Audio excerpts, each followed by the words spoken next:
नमस्कार दोस्तों, स्वागत है आपके अपने YouTube चैनल आइडियल अड्डा में। दोस्तों, आज की इस वीडियो में बात करेंगे सिंधु घाटी सभ्यता के बारे में।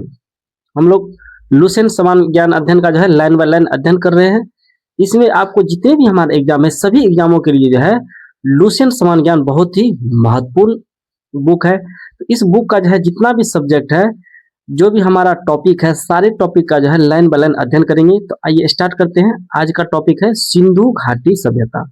सिंधु घाटी सभ्यता संबंधित जितने भी महत्वपूर्ण प्रश्न बनेगा, जितने भी महत्वपूर्ण फैक्ट्स होगा, सारे का हम लोग जो है डिस्कशन करेंगे। कहाँ से प्रश्न पूछा जाता है, जो प्रीवियस ईयर में पूछा गया क्वेश्चन है, जो हमारा महत्वपूर्ण प्रश्न है, सारे प्रश्न का जो है एक साथ डिस्कशन करेंगे। तो आइए स्टार्ट करते हैं। सिंधु घाटी सभ्यता। सिंधु घाटी सभ्यता रेडियो कार्बन C40 जैसी नवीन विश्लेषण पद्धति के द्वारा सिंधु सभ्यता का सर्वमान्य तिथि 2400 ईसा पूर्व से 1700 ईसा पूर्व मानी गई है। इसका विस्तार त्रिभुजाकार है। यहाँ से देखिए कितना प्रश्न बनेगा।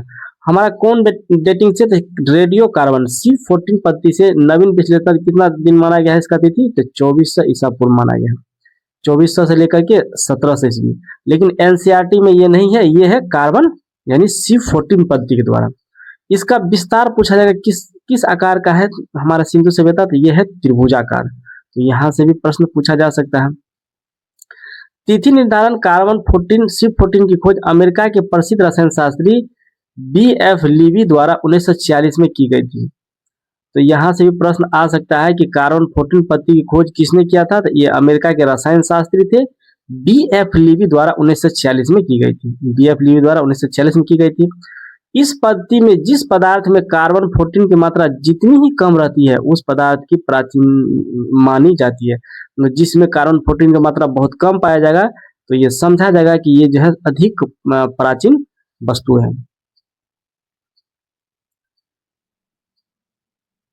नेक्स्ट है हमारा सिंधु सभ्यता की खोज 1921 में राय बहादुर दयाराम साहनी ने किया था। सिंधु सभ्यता की खोज जो है 1921 में राय बहादुर दयाराम साहनी ने किया था। सिंधु सभ्यता को आदि ऐतिहासिक अथवा कांस्य ब्रोंज युग में रखा गया है। इस सभ्यता के मुख्य निवासी द्रविड़ एवं भूमध्य सागरीय थे। अब यहाँ से प्रश्न बन सकता है कि सिंधु सभ्यता की खोज कब किया गया, तो 1921 ईस्वी में। सिंधु सभ्यता की खोज किसने किया, तो राय बहादुर दयाराम साहनी ने किया। सिंधु सभ्यता को किस काल में रखा गया है, तो आदि ऐतिहासिक काल में रखा गया है। सिंधु सभ्यता को और किस युग में रखा गया, तो ब्रॉन्ज युग में रखा गया है। यहाँ से अनेकों प्रश्न बन सकता है। इस सभ्यता के निवासी जो है कौन थे, तो द्रविड़ एवं भूमध्य सागरीय थे। सर जॉन मार्शल द्वारा भारतीय पुरातत्व सर्वेक्षण विभाग के तत्कालीन महानिदेशक, उस समय की जो है महानिदेशक थे, जिसमें जो है सिंधु घाटी सभ्यता का खोज किया गया था। तो यहाँ क्वेश्चन पूछा जा सकता है यहाँ से भी कि भारतीय पुरातत्व सर्वेक्षण विभाग के जो है जिसमें सिंधु घाटी सभ्यता का उत्खनन हुआ था, तो कौन थे भारतीय पुरातत्व सर्वेक्षण विभाग के महानिदेशक, तो सर जॉन मार्शल थे। ये प्रश्न बीपीएससी टीआरई में पूछा भी गया है। तो सर जॉन मार्शल ने 1924 में सिंधु घाटी सभ्यता नामक एक उन्नत नगरीय सभ्यता पाए जाने की विधिवत घोषणा किया था। ये विधिवत घोषणा कब किया था सर जॉन मार्शल ने, तो 1924 ईस्वी में किया था। सिंधु सभ्यता के सर्वाधिक पश्चिमी पुरास्थल। सिंधु सभ्यता के सर्वाधिक पश्चिमी पुरास्थल दास्क नदी के किनारे स्थित सुतका गेंडोर बलूचिस्तान और पूर्वी पुरास्थल हिंडन नदी के किनारे आलमगीरपुर जिला मेरठ उत्तर प्रदेश और पूर्वी पुरास्थल चिनाब नदी के तट पर अखनूर के निकट मांदा जम्मू कश्मीर और दक्षिण पुरास्थल गोदावरी नदी के तट पर दायमाबाद जिला अहमदनगर महाराष्ट्र में। अब ये सिंधु सभ्यता का हमारा क्या है, चौहद्दी दिया हुआ, चारों तरफ का जो दिशा कोण किधर तक फैला हुआ था। यहाँ से भी प्रश्न पूछा गया है। कह रहा है कि सिंधु सभ्यता के सर्वाधिक पश्चिमी पुरास्थल, सबसे पश्चिम में पुरास्थल कौन है, तो दास्क नदी के किनारे सुतका गेंडोर। अब ऐसे प्रश्न पूछेगा कि सुतका गेंडोर किस नदी के किनारे है, तो ये हो जाएगा आपको दास्क नदी के किनारे। सुतका गेंडोर कहाँ है, तो यह है बलूचिस्तान में। और सिंधु सभ्यता के सबसे पश्चिमी पुरास्थल कौन है, तो सुतका गेंडोर है। अब आइए हम लोग डिस्कशन कर रहे थे पूर्वी पुरास्थल। तो पूर्वी पुरास्थल किस नदी के किनारे है, तो हिंडन नदी के किनारे। और पूर्वी पुरास्थल सिंधु घाटी सभ्यता का कौन है, तो आलमगीरपुर है। आलमगीरपुर किस जिला में पड़ता है, तो मेरठ जिला उत्तर प्रदेश। राज्य पूछा जाएगा तो उत्तर प्रदेश, जिला पूछेगा तो मेरठ। उत्तरी पुरास्थल जो है चिनाब नदी के तट पर अखनूर के निकट है। उत्तरी पूर्व स्थल कहाँ पे है? तो चिनाब नदी के तट पर अखनूर के निकट मांदा, जम्मू कश्मीर में। इसका नाम क्या है? मांदा। तो उत्तरी सीमा कौन हो गया? मांदा हो गया। है कहाँ स्थित? जम्मू कश्मीर में। दक्षिणी पूर्व स्थल, ये भी इन चारों जो साइड से दिया हुआ है, ये चारों का क्वेश्चन पूछा गया प्रश्न है। दक्षिणी पूर्व स्थल गोदावरी नदी के तट पर दायमाबाद है, जो कि अहमदनगर महाराष्ट्र में, जिला अहमदनगर है। और स्टेट पूछा जाएगा तो ये कहाँ पे है? तो महाराष्ट्र में है। सिंधु सभ्यता या सिंधव सभ्यता नगरीय सभ्यता थी। सिंधु सभ्यता नगरीय सभ्यता थी। ये सिंधु सभ्यता के बारे में पूछा जाएगा, सिंधु सभ्यता कैसी सभ्यता थी? ये नगरीय सभ्यता थी। सिंधव सभ्यता से प्राप्त परिपक्व अवस्था वाले स्थलों में केवल 6 को ही बड़े नगर की संज्ञा दी गई है। यह है आपको मोहनजोदड़ो, हड़प्पा, गनवारी वाला, राखी गढ़ी, धोलावीरा और कालीबंगन। ये शहर तो और भी मिला है, लेकिन बड़े शहर की संज्ञा किसको दिया गया है? तो 6 को ही बड़े नगरों की संज्ञा दिया गया है। इसमें आपको मोहनजोदड़ो, हड़प्पा, गनवारी वाला, राखी गढ़ी, धोलावीरा और कालीबंगन है। धोलावीरा भारत में सिंधु घाटी सभ्यता की पहली साइट है, जिसे यूनेस्को ने 2021 में विश्व विरासत स्थल की सूची में शामिल किया है। अब यहाँ से प्रश्न बनेगा कि सिंधु घाटी सभ्यता की कौन सी ऐसा साइट है जिसे यूनेस्को ने अपने विश्व विरासत स्थल में शामिल किया? तो ये हो जाएगा आपको धोलावीरा को। और धोलावीरा को कब शामिल किया विश्व विरासत सूची में? तो 2021 में किया। स्वतंत्रता प्राप्ति पश्चात हड़प्पा संस्कृति का सर्वाधिक स्थल गुजरात में खोजे गए। यहाँ से भी प्रश्न बन सकता है कि स्वतंत्रता प्राप्ति के पश्चात जो है हड़प्पा का सर्वाधिक स्थल कहाँ से खोजा गया? तो गुजरात से खोजा गया। सिंधु घाटी सभ्यता का सबसे बड़ा स्थल मोहनजोदड़ो है, जबकि भारत में इसका सबसे बड़ा स्थल राखी गढ़ी है। जो कि राखी गढ़ी किस नदी के तट पर है? तो घग्गर नदी के तट पर है। जो राखी गढ़ी हरियाणा के हिसार जिला में स्थित, इसकी खोज 1963 में सूरज भान ने किया था। अब क्वेश्चन पूछा जाएगा कि सिंधु घाटी सभ्यता का सबसे बड़ा स्थल कौन है? तो मोहनजोदड़ो है। और सिंधु घाटी सभ्यता का भारत में सबसे बड़ा स्थल कौन है? तो भारत में सबसे बड़ा स्थल कौन हो जाएगा? राखी गढ़ी हो जाएगा। राखी गढ़ी किस नदी के तट पे है? तो घग्गर नदी के तट पे। राखी गढ़ी किस राज्य में है? तो हरियाणा में है। राखी गढ़ी किस जिला में है? तो हिसार जिला में स्थित है। राखी गढ़ी का खोज कब और किसने किया था? तो 1963 में सूरज भान के द्वारा किया गया था। लोथल एवं सुतकोटा सिंधु सभ्यता का बंदरगाह है। लोथल एवं जो है सुतकोटा सिंधु सभ्यता का बंदरगाह है। क्वेश्चन पूछा जाएगा सिंधु सभ्यता का बंदरगाह कौन है? तो लोथल एवं सुतकोटा। जूते हुए खेत, ये देखिए आपको बीपीएससी टीआरई 2 में क्वेश्चन पूछा है। जूते हुए खेत और नक्काशीदार ईंटों का प्रयोग साक्ष्य का यहाँ पे मिला है? तो कालीबंगन से मिला है।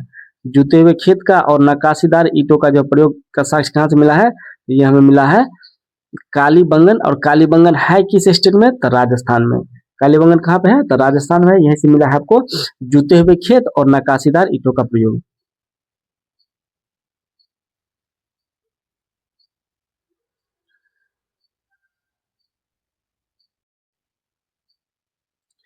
मोहनजोदड़ो से प्राप्त स्नानागार संभवतः सिंधव सभ्यता की सबसे बड़ी इमारत है, जिसे मध्य स्थित स्नान कुंड 11.88 मीटर लंबा और 7.01 मीटर चौड़ा है एवं 2.43 मीटर गहरा है। इस स्नान कुंड में 2 तरफ से उतरने के लिए सीढ़ियां बनाई गई थी और चारों ओर कमरे बनाए गए।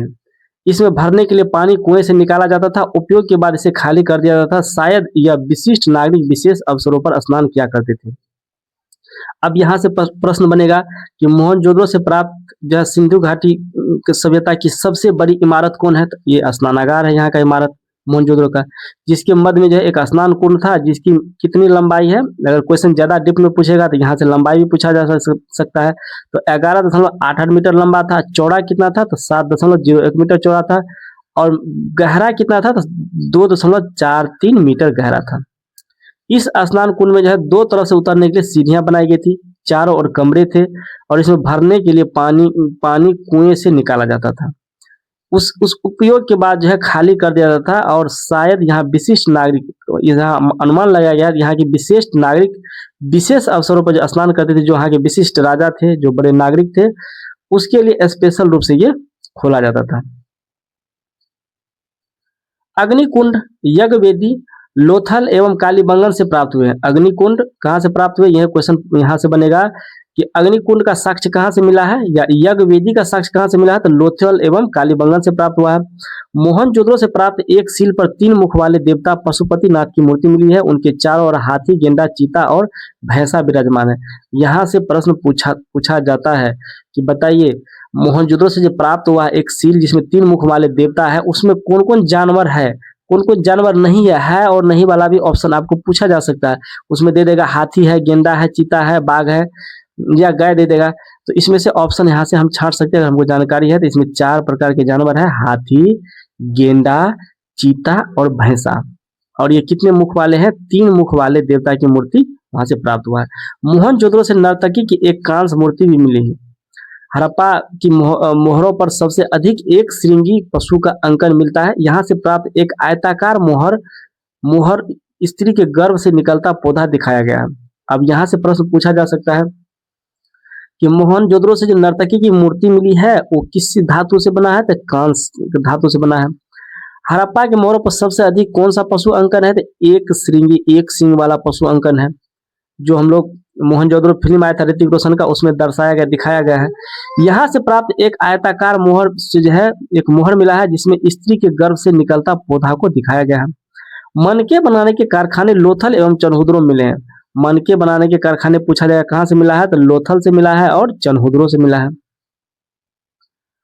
सिंधु सभ्यता की लिपि भाव चित्रात्मक थी, यह भी प्रश्न पूछा गया, कई बार पूछा गया प्रश्न है ये कि सिंधु घाटी सभ्यता की लिपि कैसी थी, तो भाव चित्रात्मक थी। यह लिपि दाएं से बाईं और लिखी जाती थी। जब अभिलेख एक से अधिक पंक्तियों का होता था तो पहली पंक्ति दाएं से बाईं और दूसरी पंक्ति जो है बाएं से दाईं और लिखी जाती थी। जैसे हम एग्जाम्पल के थ्रू हम लोग पहले क्या करेंगे, इधर से स्टार्ट करेंगे और फिर जब इधर से लास्ट हो जाएगा तो फिर इधर से क्या करेंगे, स्टार्ट करेंगे। तो ये कह रहा है कि यह लिपि क्या होता था, दाएं से पहले बाएं की ओर लिखा जाता था और फिर जो है बाएं से दाएं की ओर लिखा जाता था। लेखन कला, लेखन कला की उचित प्रणाली विकसित करने वाला पहली सभ्यता सुमेरिया की सभ्यता है। क्वेश्चन पूछा जाएगा लेखन कला की उचित प्रणाली विकसित करने वाला पहली सभ्यता कौन है, तो यह है सुमेरिया की सभ्यता। सिंधु सभ्यता के लोगों ने नगरों और घरों के विन्यास के लिए ग्रिड पद्धति अपनाई। यह भी प्रश्न पूछा गया बीपीएससी तैयारी में कि सिंधु सभ्यता के लोग जो है नगर और घर का विन्यास जो बनाता था किस पद्धति से, तो ग्रिड पद्धति से। घरों के दरवाजे और खिड़कियां सड़क की ओर न खुल करके पिछवाड़े की ओर खुलती थी। घर का जो है दरवाजा और सड़क किधर की ओर खुलता था, ये पिछवाड़े की ओर खुलता था। केवल लोथल नगर घरों के दरवाजे मुख्य सड़क की ओर खुलते थे। इसमें अपवाद है लोथल। यहाँ से प्रश्न ज्यादा जो अपवाद वाला है वो ज्यादा पूछेगा। जितने भी शहर है सब में दरवाजा और खिड़कियां सड़क की ओर न खुल करके पिछवाड़े की ओर खुलता था, लेकिन लोथल ही ऐसा नगर था जिसमें दरवाजे मुख्य सड़क की ओर खुलता था। तो ये प्रश्न बहुत ही इंपॉर्टेंट हो गया। ये फैक्ट्स ज्यादा क्वेश्चन पूछा जाएगा क्योंकि ये अब एक्सेप्शन में है। एक्सेप्शन वाला क्वेश्चन हमेशा ज्यादा पूछा जाता है। सिंधु सभ्यता में मुख्य फसल थी गेहूं और जौ। अब यहाँ से क्वेश्चन आ सकता है कि सिंधु घाटी सभ्यता की मुख्य फसल क्या थी, तो गेहूं और जौ थी। सिंधववासी मिठास के लिए किसका प्रयोग करते थे, शहद का प्रयोग करते थे। सिंधववासी जो है मिठास के लिए किसका प्रयोग करते थे, तो शहद का प्रयोग करते थे। मिट्टी से बने हल का साक्ष्य बनवाली से मिला है। मिट्टी से बने हल का साक्ष्य कहाँ से मिला, ये भी बीपीएससी में शिक्षक भर्ती में प्रश्न पूछा गया है कि मिट्टी से बने हल का प्रतिरूप, प्रतिरूप दिया था कहाँ से बना है, प्रतिरूप बोले या साक्ष्य बोले एक ही हुआ, ये बनावली से मिला। बनावली कहाँ पे है, तो हरियाणा में है। रंगपुर एवं लोथल से चावल के दाने मिले हैं। ये भी प्रश्न कई एग्जाम में पूछा गया है। चावल के दाने कहाँ से मिला है, तो रंगपुर से मिला है और लोथल से मिला है, जिनसे धान की खेती होने का प्रमाण मिलता है। चावल का प्रथम साक्ष्य लोथल से ही प्राप्त हुए। चावल का प्रथम साक्ष्य कहाँ से प्राप्त हुआ, लोथल से। सुतकोतदा कालीबंगन लोथल से सिंधव-कालीन घोड़े के अस्थि पंजर मिले। अब यहाँ से प्रश्न पूछा जाएगा घोड़े का अस्थि पंजर कहाँ से मिला है, तो सुतकोतदा से मिला है, कालीबंगन से मिला है, लोथल से मिला है। तोल की इकाई संभवतः 16 के अनुपात में थी। ये भी प्रश्न बीपीएससी प्रीलिम्स में पूछा गया है कि सिंधु सभ्यता में जो है तोल की इकाई कितनी थी, तो 16 के अनुपात में थी। सिंधु सभ्यता के प्रमुख स्थल नदी उत्खननकर्ता एवं वर्तमान स्थिति कहाँ पे है, इसके बारे में जानेंगे क्योंकि यहाँ से प्रश्न बहुत ज्यादा पूछा जाता है। यहाँ से प्रश्न आपको जो भी एंशियंट हिस्ट्री से अगर क्वेश्चन देगा तो यहाँ से एक प्रश्न निश्चित ही देगा। वीडियो अच्छा लगता है तो लाइक कमेंट करके जरूर बताएं। चैनल पर अगर नए हैं तो चैनल को सब्सक्राइब कर ले। आपको सारा कंटेंट बहुत ही बेहतरीन तरीका से बताया जाएगा। आइए स्टार्ट करते हैं। हड़प्पा हड़प्पा किस नदी के तट पे है? तो हड़प्पा रावी नदी के तट पे है। हड़प्पा स्थित कहाँ पे है? तो पाकिस्तान प्रांत के साहिवाल जिला में। कहाँ पे स्थित है ये? पाकिस्तान प्रांत के साहिवाल जिला में स्थित है। अब क्वेश्चन पूछा जाएगा कि हड़प्पा कहाँ स्थित है वर्तमान में? तो ये है पाकिस्तान प्रांत के साहिवाल जिला में। और इसके उत्खननकर्ता कौन थे? दयाराम साहनी। हड़प्पा के उत्खननकर्ता दयाराम साहनी, जो कि 1921 ईस्वी में किए, और माधव स्वरूप वत्स ने इसका उत्खनन किया था 1926 में, और व्हीलर किया था 1946 में। सब अलग अलग टाइम में जो किए थे, कुछ कुछ अपना खोज करके निकाले, लेकिन प्रथम बार किसने किया था? दयाराम साहनी ने। दूसरी बार किया था माधव स्वरूप वत्स ने 1926 में, और तीसरी बार किया था व्हीलर ने 1946 ईस्वी में। तो यहाँ से प्रश्न पूछा जाता है कि प्रथम बार सिंधु हड़प्पा सभ्यता की खोज किसने किया था? दयाराम साहनी ने किया था। दूसरा अब हमारा है मोहनजोदड़ो। मोहनजोदड़ो किस नदी के तट पे है? तो सिंधु नदी के तट पे है। मोहनजोदड़ो स्थित कहाँ पे है? तो पाकिस्तान के सिंध प्रांत के लड़काना जिला में। और मोहनजोदड़ो की खोज करता थे राखल दास बनर्जी 1922 में। अब मेके द्वारा किया गया था 1927 में। व्हीलर किए थे मोहनजोदड़ो की खोज 1930 ईस्वी में। तीसरा है हमारा चनहुद्रो। चनहुद्रो किस नदी के तट पे है? तो ये भी सिंधु नदी के तट पे है। चनहुद्रो प्रांत पाकिस्तान के नवाब शाह जिला में। कहाँ पे है ये? तो नवाब शाह जिला में। इसका खोज किया था चनहुद्रो का मेके द्वारा। मेके कब की थी खोज इसका? तो 1925 ईस्वी में। और एनजी मजूमदार की थी इसका खोज 1931 ईस्वी में। चौथा हमारा है कालीबंगन। कालीबंगन का खोज किसने किया था? ये कालीबंगन किस नदी के तट पे है? तो घग्गर नदी के तट पे। और ये है कहाँ पे? तो राजस्थान के हनुमानगढ़ जिला में। और इसके खोजकर्ता कौन थे? अमलानंद घोष 1951 ईस्वी में, बीबी लाल और बीके थापर बीबी लाल और बीके थापर इसका खोज उत्खनन किए थे 1961 ईस्वी में। और अमलानंद घोष पहली बार किए थे 1951 ईस्वी में। हमारा पांचवा है कोटदीजी। कोटदीजी कोटदीजी सिंधु नदी के तट पे है, सिंधु प्रांत के खैरपुर स्थान में। सिंध प्रांत के किस स्थान पे? ये खैरपुर स्थान पे है। इसके खोज करता थे फजल अहमद। इसने जो है 1953 में खोज किए थे कोटदीजी का। छठा है हमारा रंगपुर। रंगपुर है किस नदी के तट पे? तो ये है मादर नदी के तट पे और गुजरात के काठियावाड़ जिला में। रंगपुर कहाँ पे है? गुजरात के काठियावाड़ जिला में।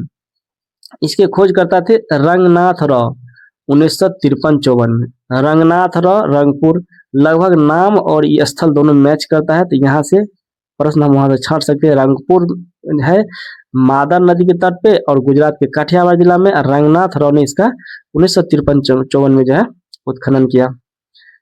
अब हमारा अगला है सातवां है रोपर। रोपर है सतलज नदी के तट पे। रोपर सतलज नदी के तट पे पंजाब के रोपर जिला में। पंजाब का ये रोपर जिला है। इसके खोज करता थे यज्ञदत्त शर्मा, जो कि 1953 से 56 के बीच में इसको उत्खनन किया था। यज्ञदत्त शर्मा के द्वारा किया गया। रोपर भी पूछा गया, रोपर किस राज्य में है? राज्य का नाम देकर भी ऑप्शन से पूछा जाता है। लोथल, लोथल है भोगवा नदी के तट पे। ये प्रश्न कई बार पूछा गया, लोथल किस नदी के तट पे है? और लोथल है गुजरात के अहमदाबाद जिला में। इसका भी खोज करता, लोथल का भी खोज करता कौन थे? तो रंगनाथ राव 1954 में इसको खोज उत्खनन किए थे। अगला है हमारा नेक्स्ट आलमगीरपुर। आलमगीरपुर है हिंडन नदी के तट पे उत्तर प्रदेश के मेरठ जिला में। और इसके खोज करता थे यज्ञदत्त शर्मा, जो कि 1958 में इसको उत्खनन करके निकाले थे। नेक्स्ट हमारा 10वां सुतका गेंडोर। सुतका गेंडोर है दास्क नदी के तट पे और पाकिस्तान के मकरान में स्थित समुद्र तट के किनारे है। ये कहाँ पे है? दास्क नदी के तट पे सुतका गेंडोर, पाकिस्तान के मकरान में समुद्र तट के किनारे। और इसके खोजकर्ता, इसके उत्खननकर्ता कौन थे? ऑरेल स्टाइन 1927 में। ऑरेल स्टाइन ने इसका खोज किया था, उत्खनन किया था 1927 में। 11वां है हमारा बनावली। बनावली किस नदी के तट पे? तो रंगोई नदी के तट पे। बनावली है कहाँ पे? तो हरियाणा के हिसार जिला में बनावली है। और इसके उत्खनन करता है रविंद्र सिंह बिष्ट। ये 1974 में उत्खनन किए थे बनावली के। 12वां है हमारा धोलावीरा। धोलावीरा किस नदी के तट पे है? तो ये लूनी नदी के तट पे है।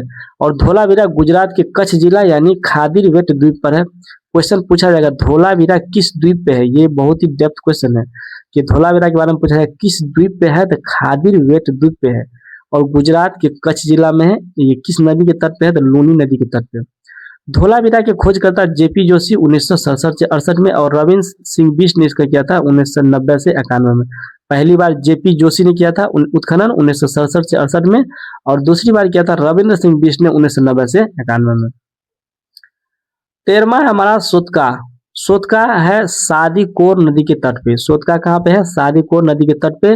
यह है दक्षिण बलूचिस्तान में। कहाँ पर? यह दक्षिण बलूचिस्तान में। इनके उत्खनन करता है जॉर्ज डेल्स। सोतका के उत्खनन करता कौन है? तो जॉर्ज डेल्स। सोतका क्वेश्चन जो है नॉर्मल एग्जाम में नहीं पूछा गया, ये बहुत डेप्थ क्वेश्चन है। इसके खोजकर्ता कौन है? जॉर्ज डेल्स 1962 में इसकी खोजी थी।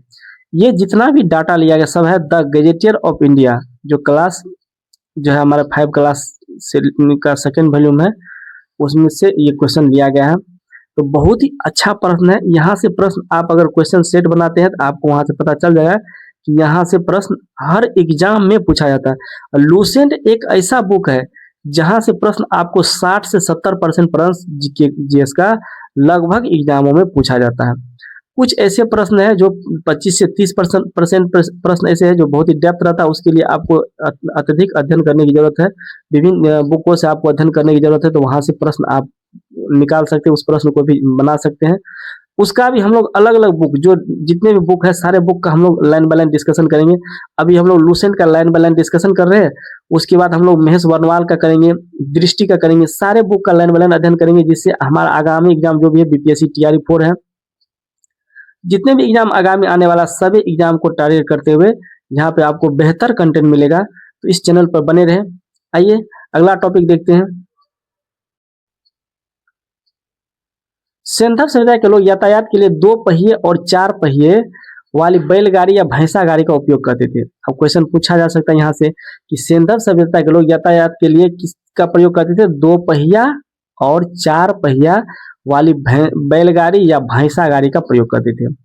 मेसोपोटामिया के अभिलेखों में वर्णित मेलुहा शब्द अभिप्राय सिंधु सभ्यता से है। ये प्रश्न बीपीएससी टीआरई 2 में ही पूछा गया है कि मेसोपोटामिया के अभिलेखों में वर्णित मेलुहा शब्द का अभिप्राय किससे है? तो ये सिंधु सभ्यता से। संभवतः हड़प्पा संस्कृति का शासन वणिक वर्ग के हाथों में था। किसके वर्ग में था? वणिक वर्ग के हाथों में। क्वेश्चन पूछा जाएगा हड़प्पा संस्कृति का शासन किस वर्ग के हाथों में था? तो वणिक वर्ग के हाथों में था। सिंधु काल में विदेशी व्यापार कहाँ कहाँ से क्या सब व्यापार होता था उसके बारे में हम लोग जान लेंगे। यहाँ से प्रश्न पूछा जाता है। तो ये है हमारे तांबा का व्यापार कहाँ से होता था? तो खेतरी से, बलूचिस्तान से, ओमान से। खेतरी कहाँ पे है? तो खेतरी राजस्थान में है, जो कि अरावली पर्वत का ही भाग है, उसी पर्वत से में इसका खाद्यान्न है तांबा का। चांदी कहाँ से होता था? तो अफगानिस्तान से, ईरान से। सोना कर्नाटक से, अफगानिस्तान से और ईरान से। टीन कहाँ से होता था? तो टीन होता था अफगानिस्तान से, ईरान से। गोमेद कहाँ से होता था? गोमेद सौराष्ट्र से। लार्जबत मेसोपोटामिया से।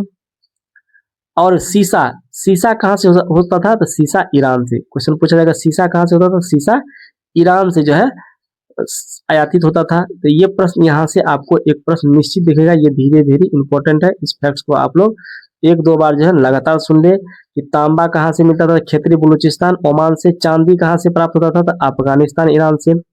सोना कहाँ से? तो कर्नाटक, अफगानिस्तान और ईरान से। टीन तो अफगानिस्तान, ईरान से। गोमेद सौराष्ट्र से और लार्जबत मेसोपोटामिया से और सीसा ईरान से। पिगट ने हड़प्पा एवं मोहनजोदड़ो को एक विस्तृत साम्राज्य की जुड़वा राजधानी कहा।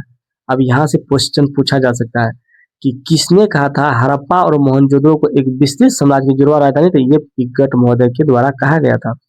सिंधु सभ्यता के लोग धरती को उर्वरता की देवी मानकर उसकी पूजा करते थे। सिंधु सभ्यता के लोग जो है धरती को उर्वरता की देवी मान करके उसकी जो है पूजा करते थे। वृक्ष पूजा एवं शिव पूजा के प्रचलन के साक्ष्य भी सिंधु सभ्यता से मिलते हैं। वृक्ष का पूजा जो लोग करते थे उसका भी साक्ष्य और शिव की पूजा का जो प्रचलन के साक्ष्य भी सिंधु सभ्यता से मिला है। स्वास्तिक चिन्ह संभवतः हड़प्पा सभ्यता की देन है। स्वास्तिक चिन्ह जो भी हम लोग यूज करते हैं धार्मिक चिन्हों के लिए, उसका यूज सबसे पहले हड़प्पा सभ्यता में ही मिला, उसका साक्ष्य मिला। इस चिन्ह से सूर्योपासना का अनुमान लगाया जाता है। सिंधु घाटी के नगरों में किसी भी मंदिर का अवशेष नहीं मिले। सिंधु घाटी के नगरों में कोई मंदिर का अवशेष नहीं मिला है। सिंधु सभ्यता में मातृ देवी की उपासना सर्वाधिक प्रचलित थी। यहाँ क्वेश्चन पूछा जाएगा सिंधु सभ्यता में किसकी उपासना सर्वाधिक प्रचलित थी? तो मातृ देवी की। पशुओं में कुंवर वाला सांड इस सभ्यता के लोगों के लिए विशेष पूजनीय था। क्वेश्चन पूछा जाएगा पशुओं में कौन जो है सबसे अत्यधिक पूजनीय था? तो ये कुंवर वाला सांड लोग अत्यधिक पूजनीय थे यहाँ के लोगों का। और स्त्री मृण मूर्तियां, मिट्टी की मूर्तियां अधिक मिलने से ऐसा अनुमान लगाया जाता है कि सिंधव सभ्यता मातृसत्तात्मक। यहाँ से प्रश्न पूछा गया कि सिंधु सभ्यता जो है कैसी सभ्यता थी, ये मातृसत्तात्मक। अभी हम लोग का वर्तमान सभ्यता कैसा है, तो हम लोग पितृसत्तात्मक, पिता यानी लड़का का हम लोग महत्व देते हैं, लेकिन सिंधु सभ्यता के लोग जो है ये मातृसत्तात्मक था। माता को, महिला को जो है प्राथमिकता वहां दिया जाता था। तो यहाँ से भी प्रश्न पूछा गया। सिंधुवासी सूती एवं ऊनी वस्त्रों का प्रयोग करते थे। यहाँ से क्वेश्चन रहेगा ऑप्शन में कि सिंधुवासी जो है किस प्रकार के वस्त्रों का उपयोग करते थे, तो सूती एवं ऊनी वस्त्रों का प्रयोग करते थे। मनोरंजन के लिए सिंधुवासी मछली पकड़ना, यह भी प्रश्न, शिकार करना, पशु पक्षियों का आपस में लड़ाना, चौपर एवं पासा खेलना आदि साधनों का प्रयोग करते थे। यहाँ से प्रश्न पूछा गया है बाय ऑप्शन। पूछा सिंधव सभ्यता के लोग अपने मनोरंजन के लिए क्या करते थे, मछली पकड़ना, शिकार करना, पशु पक्षियों का आपस में लड़ाना, उपयुक्त में से कोई नहीं, उपयुक्त में से एक से अधिक। तो अगर ये फैक्ट्स हमको याद रहेगा तो यहाँ से प्रश्न हम क्या कर सकते हैं, छांट सकते हैं, या इसमें से कोई नहीं रहेगा उसको हटा करके दिया जाएगा तो हम उसमें से इनमें से कोई नहीं आंसर भी ले सकते हैं। तो मनोरंजन के लिए सिंधुवासी मछली पकड़ते थे, शिकार करते थे, पशु पक्षियों को आपस में लड़ाते थे, चौपर एवं पासा खेलते थे। ये इसका प्रमुख साधन था मनोरंजन का। सिंधु सभ्यता के लोग काले रंग के डिजाइन किए हुए लाल मिट्टी के बर्तन बनाते थे। अब यहाँ से प्रश्न आएगा किस मिट्टी का, तो काले रंग के डिजाइन किए हुए लाल मिट्टी का प्रयोग करते थे सिंधु सभ्यता के लोग। सिंधु घाटी सभ्यता के लोग तलवार से परिचित नहीं थे। तलवार जो भी हम लोग देखते हैं इससे परिचित नहीं थे सिंधु सभ्यता के लोग। कालीबंगा एकमात्र हड़प्पाकालीन स्थल है जिसका निचला शहर सामान्य लोगों के रहने हेतु भी किले से घिरा हुआ था। क्वेश्चन पूछा जाएगा कौन ऐसा शहर है जिसमें हड़प्पाकालीन स्थल है जिसमें निचला शहर भी किले से घिरा हुआ था सामान्य लोगों के लिए भी, तो ये हो जाएगा आपको कालीबंगन। कालीबंगन का अर्थ है काली चूड़ियां। यहाँ से पूर्व हड़प्पा स्तरों के खेत जोते जाने और अग्नि पूजा की प्रथा का प्रमाण मिला है। पर्दा प्रथा एवं वेश्यावृत्ति सिंधव सभ्यता में प्रचलित थी। क्वेश्चन पूछा जाएगा स्टेटमेंट वाला में, ट्रू फॉल्स में सत असत कौन है, तो पर्दा प्रथा एवं वेश्यावृत्ति सिंधव सभ्यता में प्रचलित थी या नहीं थी, तो ये स्टेटमेंट वाला प्रश्न पूछाएगा तो यहाँ से हम उस क्वेश्चन को छांट सकते हैं। शवों को जलाने एवं गाड़ने दोनों प्रथाएं प्रचलित थी। शवों को जलाया भी जाता था और शवों को गाड़ा भी जाता था। हड़प्पा में शवों को दफनाने जबकि मोहनजोदड़ो में जलाने की प्रथा थी। हड़प्पा में जो है क्या कहता था, दफनाया जाता था लाश को, और मोहनजोदड़ो में जलाने की प्रथा था। लोथल एवं कालीबंगा में युग्म समाधियां मिले। लोथल और कालीबंगा में दोनों प्रकार की समाधियां मिला है। सिंधव सभ्यता के विनाश का संभवतः सबसे प्रभावी कारण बाढ़ था। सबसे प्रभावी कारण जो है बाढ़ था। इसमें और भी कारण है क्योंकि बीपीएससी टीआरपी में पूछा है, जो है महामारी, बाढ़, बहुत सारे प्रश्नों को इसमें ऑप्शन देके पूरा है, लेकिन सबसे ज्यादा प्रभावी कारण अगर पूछेगा तब बाढ़ होगा। आग में पकी हुई मिट्टी को टेराकोटा कहा गया। जो है सिंधव सभ्यता में आग से पकी हुई मिट्टी था उसको क्या कहा जाता था, टेराकोटा कहा जाता था। आज का वीडियो कैसा लगा लाइक कमेंट करके बताएं। यदि आप इस चैनल पर नए हैं तो चैनल को सब्सक्राइब कर ले, वीडियो को अधिक से अधिक दोस्तों को शेयर करें। मिलते हैं नेक्स्ट टॉपिक में। Thanks for watching.